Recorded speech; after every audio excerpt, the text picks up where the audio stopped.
Morning, afternoon, evening, Olly Connelly here with dailychaos.news with a message from Europe for my stateside cousins at the time of a pivotal election. I feel compelled to say, if Donald J. Trump is not elected for a second term as President of the United States, it will lead to the biggest human tragedy in a generation, maybe in 100 years, possibly even in the course of our known history. His removal is an event that would have far-reaching implications, not just in his nation, but throughout the world. It would affect us all, living or unborn. Now, you may think this president vain, narcissistic, bombastic, uncouth, and you'd be right, he is those things. Yet those are not primary characteristics to fret over in a global leader at a point in history such as this. So what is this point in history? Well, look, I'm 50 plus years of age, and through my time, I've seen the opportunity of humankind serially cashed in by corrupt leadership throughout the Western world, particularly in the UK and in the US, two countries that I have studied. It has become clear how a succession of immoral leaders with their cheaply bought lieutenants have allowed our countries to be bled of treasure, of possibility, and on illegal or immoral battlefields of our very people, in exchange for bribes, for anything from shiny trinkets to crony directorships, sometimes for silence, often for fame, for false legacies, and for family gain. From the Thatchers and Major, Blair, Brown, Cameron, May, this has been the way.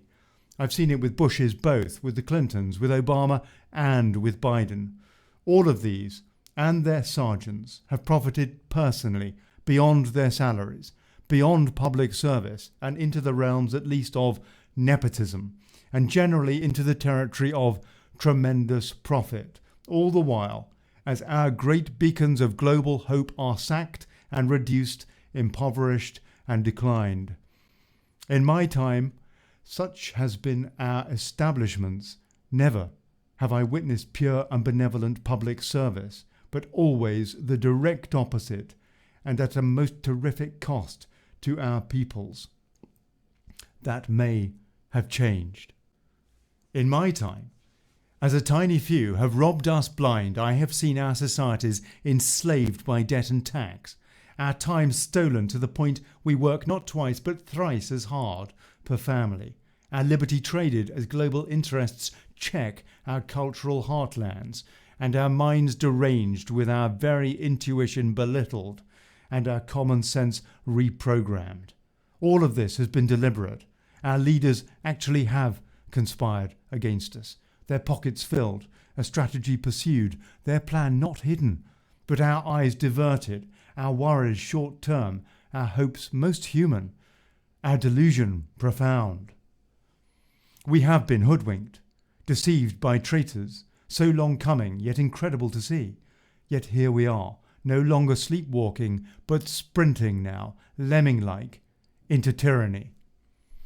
This is the New World Order, made clear by so many, by all of the above, commonly stated, prized, and the prospect even boasted of. But it was only a phrase, this New World Order, with no meaning to most, rarely discussed, never debated, far less mandated. Our day-to-day elsewhere, our thoughts astray and with trace glance at long-term, engrossed in short-term, our attention diverted, our guard naive, limp, disabled, cynically perverted. In my time, conditioned such we are, we trusted our leaders. Despite our deterioration, we hoped and thought the best. We were wrong. And here we are. Our God-given logic should tell us, for example, this coronavirus is hyped.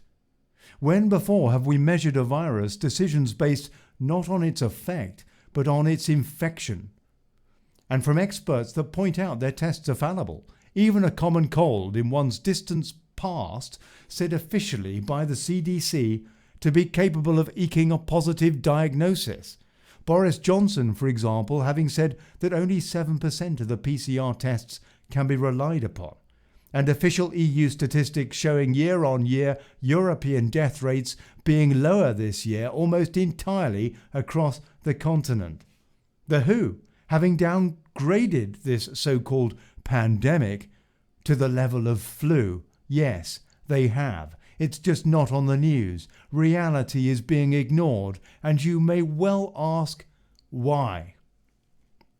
Consider, do you care if you or yours have this COVID-19? Or are you concerned as to its possible effect? Do we not understand the basic principles of our immune systems, that we require foreign bodies to shore up and preserve us? Is the bottom line not that we are infected with this, with anything, but that our bodies are working to eliminate risk and to be stronger for the process to become immune? COVID can be dangerous. So too can be its cousin, the flu, albeit miraculously inept last year, and this, consider that. And so are many, many things dangerous, everyday things. Right now, from where I sit, and given the stats and the docs, it strikes me that this virus is far less worrisome than is the response, the fear induced by info pushers, by pencil peddlers, by vaccine sellers, and most incredibly by a global cartel of inexpert careerists in government teaching us how to starve, how to shed our social character, and how to depend not on ourselves, but on an intrusive state. While before we may have suspected that things weren't quite right, now, suddenly perhaps, we have a slew of evidence. No longer are we allowed to listen to our bodies, to rely on common sense, to call on intuition. Due protections, yes please, but not overwrought hysteria, given a tiny fatality of the very elderly or those with pre-existing conditions. Hospitals and doctors are pressured or bribed to add COVID-19 to death certificates. The tests don't work, and far less provide a reason to panic. The masks are unscienced, wholly unnatural for social beings, and the lockdowns are random and overtly politicised, and the advisors are invested big pharma brokers. This is quack. So what's the game? We know the game. They've told us the game. It's the New World Order. The New World Order, in a bid for UN-led global government to sound less intimidating, has been rebranded into the newfangled Great Reset.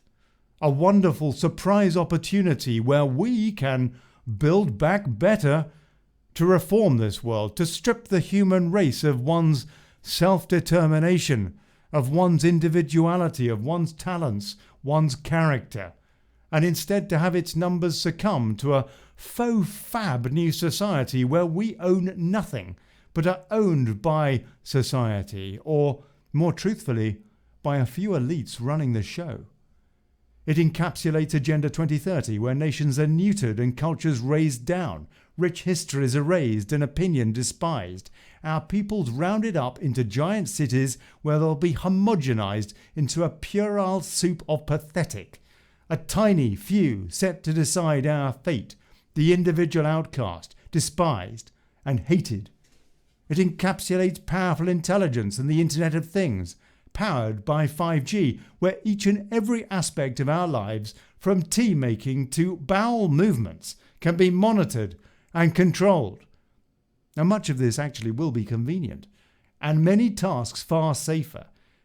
The trade being free speech and thought, a quiet life, choice and personal privacy, exchanged by diktat for the ultimate in Big Brother surveillance, and provided the curtain dwellers continue to deign to allow us to be online, to trade, to do anything at all, or even just to exist. I needed some tea. We're on the verge of living in this Bond villain scenario, an R.I.P. Sean Connery, where our lives can become imprisoned, sanctioned, or ended at the flick of a finger. It has been decided for us, behind closed doors, plutocracy metamorphosized into this all-powerful technocracy, the old family lineages made rich through war, banking, energy, drugs and food supply, joined now by their big tech addendum, their overall pitch drip-fed to us by their mass media machine. There is no debate, there is no mandate. We are expected to comply. You are to accept that your job or business must be destroyed. Your purpose repurposed. Your family physically divided. You and your children state-owned right now. And when you don't agree, their police will and do beat you up. It's happening in Europe. It's happening in London, in the hallowed shadow of Nelson's column. Young or old, white or black, they don't care. Their puppet politicians are democratic fiction, no more useful than an empty stare. This is 1984. These are the foothills. This is the death knell for personal human endeavour. Humans made simple, our betters exceptional. Dare to think beyond the norm and your chips turned off and tough. And your neighbour will laugh at your demise because you were being silly and deserved your plight. And that is how your neighbour can convince itself that it is happy and fulfilled when actually he or she is inextricably confused, dehumanized, enslaved, the walking dead. You think I'm loco? Then do us all a favour, because none of this is not in the public domain, and look it up. Got kids? Definitely. Get off Strictly, the soaps and the soccer, and for goodness sake, look it up. No kids? Have some respect anyhow. We hold this world in trust, so please turn off the phone, the pap, pundits, porn, and look it up. Some of us have been expecting this scenario. Events like 9/11, self-satirized, Strangelove-like, by Building 7 having been so clearly demolished, Trump said so on the day of the towers, controlled demolition, live on telly, and by Dick Cheney's psychotic command to stand down NORAD while planes flew about for hours bumping into buildings, and the subsequent war on terror that was always only ever a contrived war on liberty, not least an excuse to wage illegal war on the wrong countries while drumming up an exodus of hateful hornets. All that woke us up.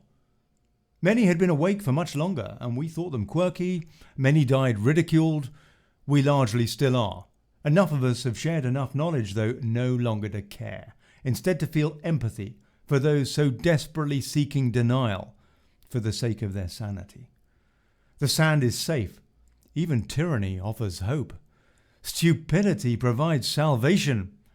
And Orwell was quite brilliant. I apologise. Now I'm being savage. And that is not fair, perhaps. We have been deceived. Us humans have a great heart. We want the best. We expect the best. We wish for the best.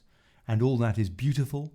And it is ghastly that perhaps our finest quality, our innate tendency to trust, or at least to hope, has been so sickeningly used against us. Not just us mere mortals, us ordinary people, who are never ordinary, by the way, but also often well-meaning officials and influencers. Even the names above aren't entirely bad. Perhaps that's a stretch for Tony Blair. And certainly weren't to begin with. Actually, all of us, each and every one of us human beings, we have all been coerced, manipulated by a hierarchy where the few are recruited, corrupted, then complicit, or speak out and you're out. And so it goes on, this despicable system, and as our social networks, from family to businesses and clubs, all attest, this is a self-perpetuating social model. In short, pyramids work, and on a need-to-know basis. There's a key element to this social pyramid that I've not yet touched on, but that, a professional turned vocational journalist myself, is particularly close to my heart, and that is journalism. I.e., where is it? It is there. There are some great conveyors of the most hazardous ingest that is info. But they're a tiny minority, nearly all instead being hacks or even shills, actors, offering not balanced news or honest opinion, but far worse, spewing views masquerading as news. In other words, liars and deceivers, agenda-driven frauds, most often in fairness because they need a wage. But nonetheless, the combined result is disaster. And that is what we are witnessing. Together with their media mates, it is these corrupted fakes, managed by corrupted fakes, whose employers are corrupted fakes, that are owned by the deeply corrupted and uncorrectable, the Capstone Elite, that shape our opinion, that program us, that have us brainwashed, and who do plutocracy's bidding to herd and control us. And on the whole, till now at least, their snake oil has had us thoroughly poisoned, divided ruled, dumbed down, fearsome, distracted, and pliable. In effect, politicians are not the worst of us, nor even the ivory towered that tell them what to do. The worst of us, in effect, is the fourth estate, because it is that is supposed to hold power to account, and, far from doing so, news outlets routinely collude with power to depower us, to create an apathetic public. Food comes with warnings and labels, and, believe you me, so should news. Most of you, I suspect, already know this last bit, or if you don't, and in the internet age, just like me, you're learning fast. The defining events of our time are shrouded in lies. The most relevant examples to recent US politics are Orange Man bad and Russians. In terms of leadership, how is Mr. Trump bad? And aside perhaps from making the mistake of using some pretty typical barroom banter to boast about female conquest, what actually has he ever done or said that is bad? He's racist, is the oft riposte. Except he isn't. Go find the quote, by all means, in context, and correct me. Ditto his misogyny. He isn't misogynistic. He's a man, and guess what? Most men like women. That's why we're here. His media-managed reputation is one big smear. And as for his Russian corruption, Mueller found nothing, precisely nothing. And oh boy, did he try. And indeed it turns out that it was Obama, Clinton and Biden, among others, who conversely were complicit precisely along the lines of what the media lied was Trump's malfeasance. Trump's impeachment offers another fine example of so-called journalists hacking truth to death, telling us the president was pressuring a foreign leader into investigating a potential political opponent before finding no evidence, but nonetheless giving cover to a political impeachment, ultimately for petty technical reasons instead. An impeachment that not a single Republican congressman agreed with, and that in another tellingly partisan vote was mocked by the Senate. It has subsequently turned out that, just as with the media's cherished Democrats having interfered illegally in a presidential campaign, and not Trump, it was Democrat Biden who used the vice presidency not just to pressure, but to bribe a foreign nation into sacking the lawyer investigating his son's scandal-clad business. Trump is not only exonerated, it is clear he was right to want to investigate the Bidens, not least a vice president with security clearance and then prospective presidential nominee having a proven record of using high office for family gain, of being compromised and susceptible to blackmail, in turn endangering the country and the Western alliance. Joe Biden even carved out deals with Xi Jinping while offloading stateside jobs to China. His son has cut deals and possibly cracked cocaine with China's top spy. The media's choice Joe having denied nothing, and who remains accused of using Obama's White House as a racketeering scam and worse, of being in the pocket of a despotic nuclear state and the kind of regime that operates concentration camps. If you trust the media, I ask you, given the Bidens' non-denial of the above densely evidenced allegations, where are the questions? Regarding the media's truth, I could go on and on and on and on and on, but I won't. There isn't time and my tea's gone cold and we must all get on with our day. But there's some reality, some truth about the truth tellers. Almost in their entirety, they are hypocritical liars, a menace to society, disingenuous about free speech, bereft of balance, and more dangerous than any politician such as their power, and given a duly conditioned public trust. They work for global forces, not for America, and far less for the American people, and for any regular people anywhere, or at least in the English-speaking world whose caustic rags and politicised personnel I can more easily comprehend, and some for which and with whom I have worked. So here we are, mere hours from election day, and America has a choice. Your choice, not that of the media, and a very simple choice to any of us that have managed the time to research the above. And here it is. You can choose the career politician, as if the idea of another career politician isn't sickly enough. You can choose the Build Back Better guy. That's right, you can choose the guy with the Great Reset slogan, such is their blatancy. You can choose the New World Order.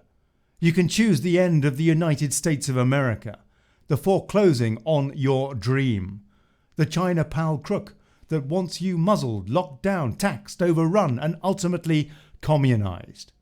You can choose packed courts. You can choose no way back. And not just him. Ditto your congressperson it they thing. Ditto your senator.